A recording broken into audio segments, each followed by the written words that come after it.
দেশী বিদেশী তীৰ্থযাত্ৰীয়ে আৰম্ভ হ'ল পবিত্ৰ ৰথযাত্ৰা।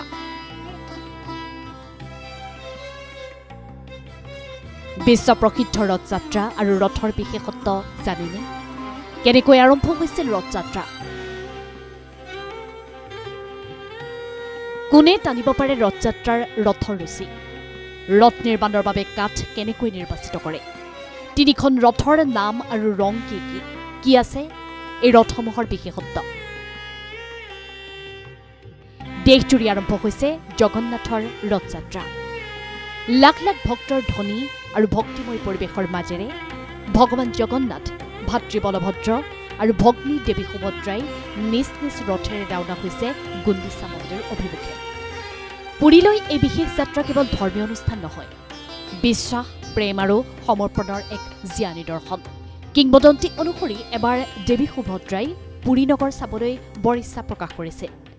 তেতিয়া ভগৱান জগন্নাথ আৰু ভাতৃ বলভদ্ৰই সুভদ্ৰাক ৰথত উঠাই নগৰ ভ্ৰমণৰ বাবে ওলাই গৈছিল আৰু বাটতে কেইদিনমানৰ কাৰণে তেওঁলোকৰ মাহীৰ ঘৰ বুলি গণ্য কৰা শ্ৰীগুণ্ডিচা মন্দিৰত 7 দিনৰ বাবে জিৰণি লৈছিল।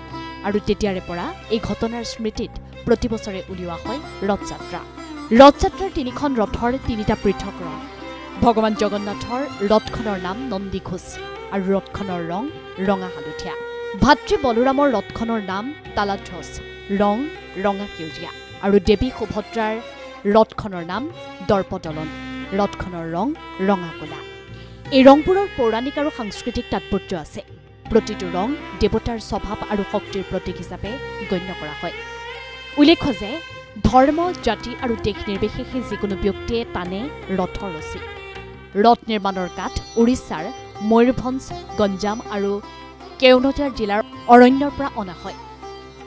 কাঠ কটাৰ আগে গছসমূহ পূজা কৰা হয় আৰু শুভ সময় অনুযায়ী গছসমূহ কটা হয়।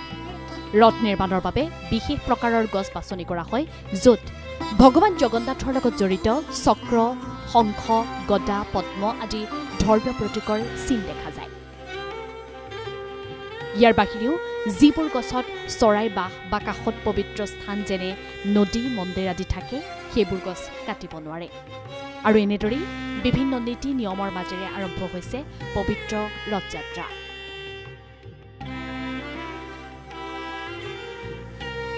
News 6 report, Prag news digital.